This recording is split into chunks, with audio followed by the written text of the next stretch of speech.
Today, I would like to welcome Laetitia Johnson, or LJ, to a Change Matters virtual summit. LJ is an authentic and compassionate leader who is also known to be a go-getter and doer. Having had the chance to work with her, I know she gets the business results whilst bringing people along the way without a fail. She gets the results, but also people with her. Thanks to her international experience in strategy consulting in supply chain operations, she has been facilitating major transformation in organizations such as Adidas, DHL Supply Chain, and many others. LJ, welcome to today's call. Hi, Margaret, and thank you for having me. Thank you also for being the ambassador of positive change management and relentlessly promoting that change is beneficial when it is well managed. Thank you very much for joining again. How do you think people, leaders and employees should stay change resilient during uncertainty and rapid change? To me, it goes back to building energy. A few years ago, you actually explained to me that everyone has a certain capital of energy. And there are things in our personal and our professional lives that will either give us energy or take energy away from us. So in the end, it's really up to us to know ourselves and to know what are those things that give us energy or take energy from us. And to strive to build in our day as many energy given moments as possible, especially in times of uncertainty, where we deal with many events that are energy depleting. There are, to me, three main anchors I believe we can rely on. First is energy we get from our personal life.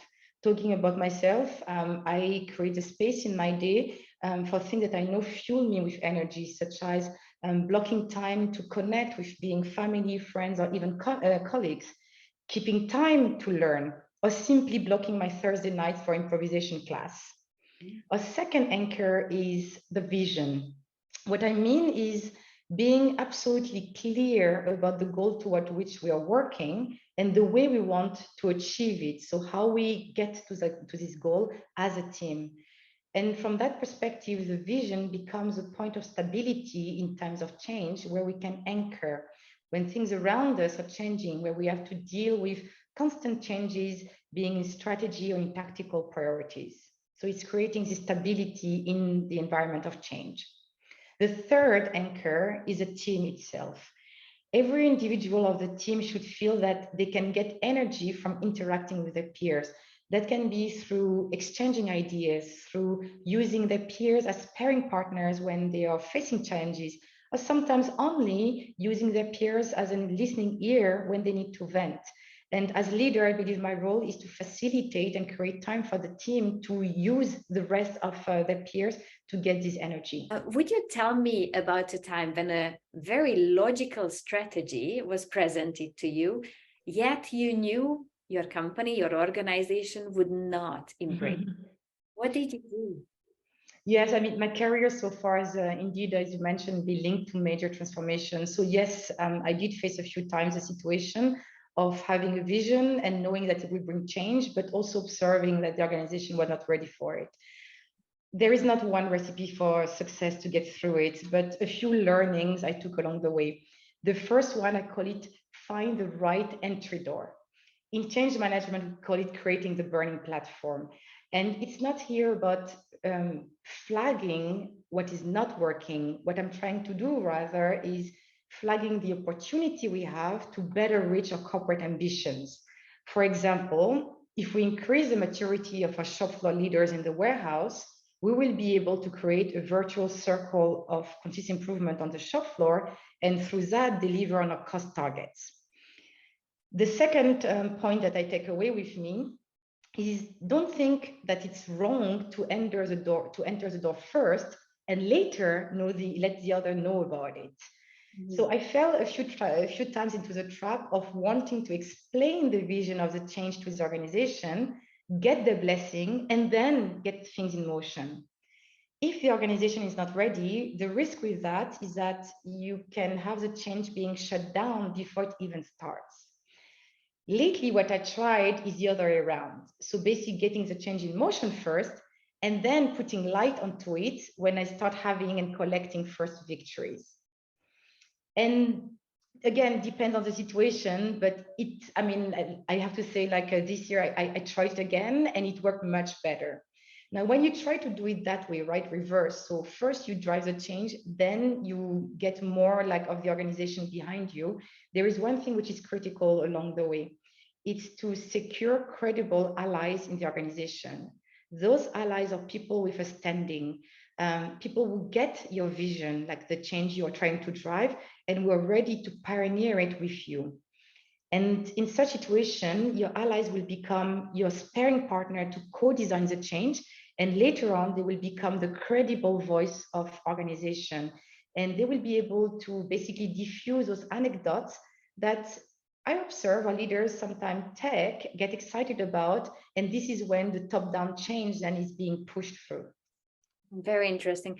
I really like the fact that you say burning platform, it's important, but don't look at the threat always, show the opportunities. Then the second point you said is about dare to be the first. Very often people say, yeah, but my organization is not ready. As we just said, they just don't see that it's really important to act upon. And your example just showed us that you can dare to be the first. And then once you get the first results, put a spotlight on it so people start buying into it, right? So dare to be the different one, the one that maybe is an unexpected person to take charge. It's very, very empowering, even though it can be scary as well, depending on the organization, isn't it? Yeah, correct. And if I may do now a link between what we were discussing earlier, in my improvisation classes, I'm learning that human being fundamentally like stories. And I dropped the word anecdotes earlier. And when you're trying to drive a change, in the end, what you're trying to tell is a new story. And sometimes you want to create the lighthouse, a small story that people will get excited about to understand the type of change you want to drive and then embrace it and push it forward. So it's a bit about, you know, going back to the storytelling and creating the compelling story. Yeah, there are lots of researches that show how powerful stories are and how we rationally might not get something, but emotionally and rationally we relate much better to Exactly.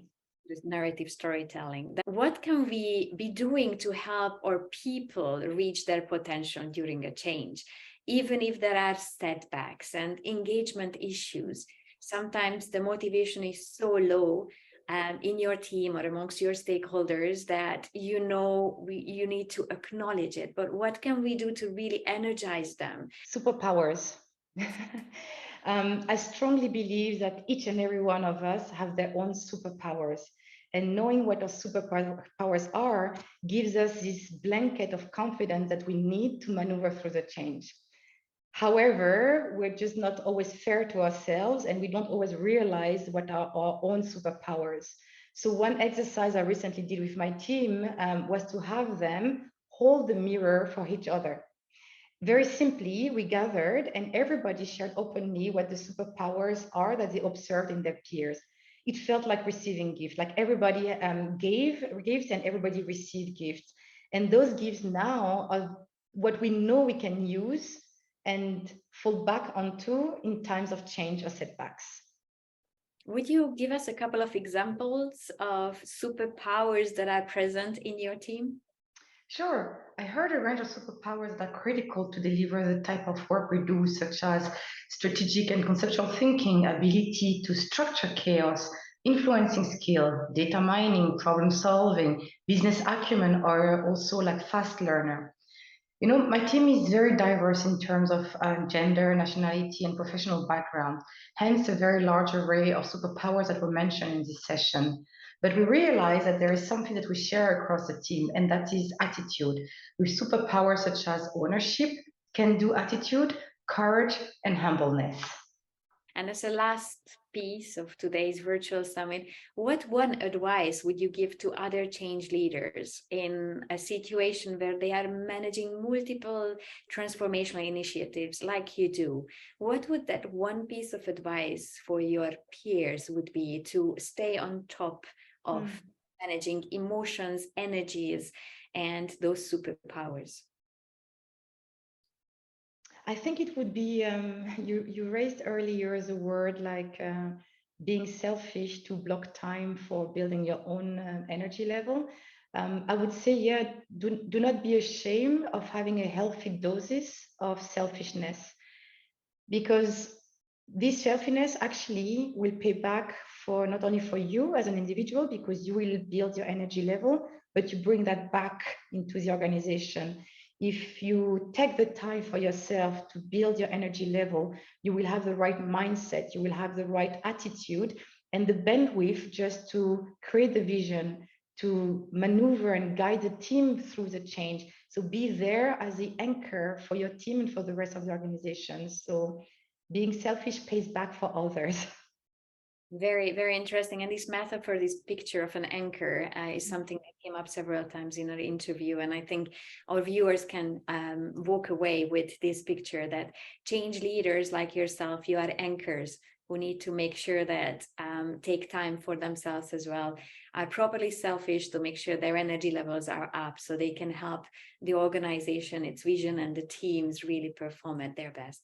Thank you very much, LG, for your time. I look forward to connecting with you soon again. Thanks again for the opportunity. Thank you.